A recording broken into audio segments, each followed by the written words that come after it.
এটার নাম হচ্ছে সিস্টেম।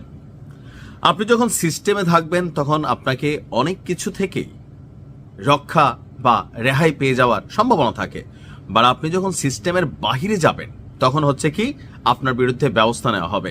এজন্য বলা হয় যে 10 মিলে করি কাজ, হারিজিতি নাহিরাজ। দিন শেষে আপনাকে একটা টিমের মধ্যে থাকতে হবে, কোনো দলের অবস্থানে থাকতে হবে। যদি না থাকেন তাহলে আপনাকে বিপদে পড়তে হবে। আমার কাছে মনে হয় যে ব্যারিস্টার রুমিন ফারহানা এবং তার সহযোগীদের বিরুদ্ধে যে ব্যবস্থাটা নেওয়া হয়েছে, কারণ এখন ব্যারিস্টার রুমিন ফারহানার কোনো দলগত পরিচয় নাই, প্লাস নির্বাচনের মাঠে বিভিন্নভাবে তিনি তার যে বক্তব্য দিচ্ছেন এটা বিএনপির বিরুদ্ধে যাচ্ছে। আর যদি বিএনপির বিরুদ্ধে যায়, প্রশাসনে যারা আছেন তারা তো রিয়েকশন দেবেনি। এখন কেন আসলে গতকালকে ব্যারিস্টার রুমিন ফারহানা যেই ভাষায় ম্যাজিস্ট্রেটকে শাসিয়েছেন, একই ভাষায় কিন্তু নেত্রকোনার বিএনপির একজন নেতা চেয়ারম্যান তিনি কিন্তু ম্যাজিস্ট্রেটকে শাসিয়েছেন। তো ওনার বিরুদ্ধে কি ব্যবস্থা নেওয়ার জন্য প্রশাসনকে চিঠি দেওয়া হয়েছে? আমি রুমিন আপার ভক্ত, দেখেন দলমত নির্বিশেষে ব্যক্তি আইডেন্টিটি বলতে কিছু জিনিস থাকে। আমি চাই বাংলাদেশ লিড করুক, কারণ আমি একটা ভালো দেশে থাকি। বাংলাদেশ ওই জায়গায় যাক, যাওয়ার জন্য কি দরকার? মেধাবী মাথা, রাজনৈতিক চামচানা, যারা দেশকে লিড করতে পারবে, জ্ঞান বিজ্ঞান বিদ্যা আধুনিকতা ধর্মীয় স্বাধীনতা সবকিছু মিলাইয়া একটা ক্যারেক্টার হবে।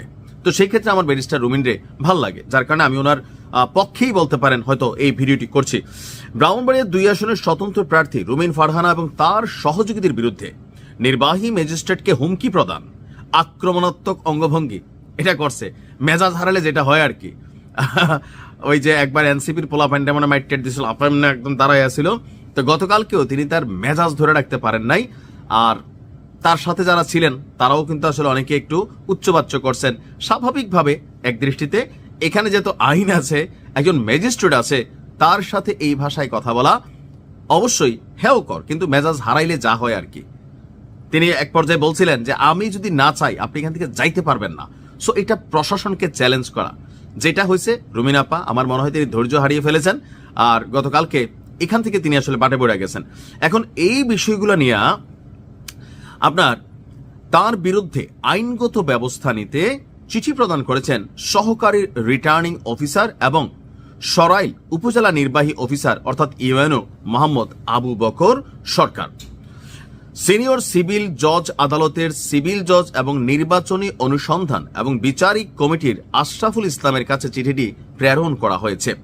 বলা হয়েছে মোবাইল কোর্ট পরিচালনাকারী সহকারী কমিশনার এবং নির্বাহী ম্যাজিস্ট্রেট শাহরিয়া হাসান খানের বিরুদ্ধে রুমিন ফারহানা এবং তার সহযোগীরা একাধিক বেয়াদবিপূর্ণ এবং হুমকিমূলক আচরণ করেন। আসলে কিন্তু হয়েছে, মাথা গরম হলে যেটা হয় আর কি, ক্ষমা করে দেওয়া যাইতে পারে, কারণ আপা এমনিতে খুব শান্ত মানুষ। তারপরে তিনি নিজেই ব্যারিস্টার। আচ্ছা, রুমিন ফারহানা বারবার ম্যাজিস্ট্রেটের দিকে আক্রমণাত্মক বৃদ্ধাঙ্গুলি এবং আঙ্গুল উঁচিয়ে ইংরেজিতে সতর্ক করে বলেন, this is the last time I warning you and I will not listen to this.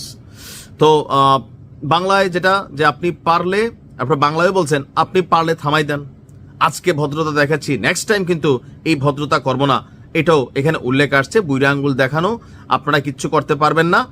তারপর হচ্ছে তার বিরুদ্ধে আরও অভিযোগ হচ্ছে উপস্থিত জনতাকে দেখিয়ে হুমকি দেন এবং জনগণকে খেপিয়ে মব সৃষ্টি করার চেষ্টা করেন। তিনি বলেন, আজকে আমি আঙ্গুল তুলে বলে গেলাম, আমার এই মানুষ এখান থেকে বাইর হইতে পারবেন না, মাথায় রাখেন। তো এখানে অনেকের বিরুদ্ধেই আসছে। তো এখানে যেটা হবে, আপনার নির্বাচনী আচরণ বিধি যেটা সেটা লঙ্ঘন হয়েছে 100%। তো সেই ক্ষেত্রে তিনি হয়তো শোকজ হবেন। তার প্রার্থিতা যেহেতু বৈধ, গ্রেপ্তার হবেন না, এই মুহূর্তে তাকে গ্রেপ্তার করা হবে না। বাট আইনিগত কিছু নির্বাচনের আগে জটিলতায় পড়তে পারেন, প্রচার প্রচারণার ক্ষেত্রে লিমিটেশন আসতে পারে, আবার দিন শেষে গ্রেপ্তারও হইতে পারে, আমি জানি না। বাট আমার মনে হয় না, যেহেতু তিনি একজন ব্যারিস্টার, আইনের সব ফাঁক ফোকর বোঝেন, তারপরেও আর কি যে রেগে গেলেন তো হেরে গেলেন। তো রুমিন ফারহানারে বলবো যে আপা আপনার মেজাজ ঠিক রাখতে হবে। মেজাজ ঠিক না রাখলে প্রশাসনকে চ্যালেঞ্জ করা অফকোর্স একটা রাষ্ট্রকে চ্যালেঞ্জ করা। তো এই ক্ষেত্রে রাষ্ট্রের সামনে ব্যক্তি দল খুবই দুর্বল। নেক্সট টাইম থেকে আপনি একটু সাবধান থাকবেন। আমরা আশা করি মানুষ আপনাকে ভালোবাসে, ধমক টমক দেওয়া দরকার নাই, ঠিক আছে? ভালো থাকুন, আসসালামু আলাইকুম।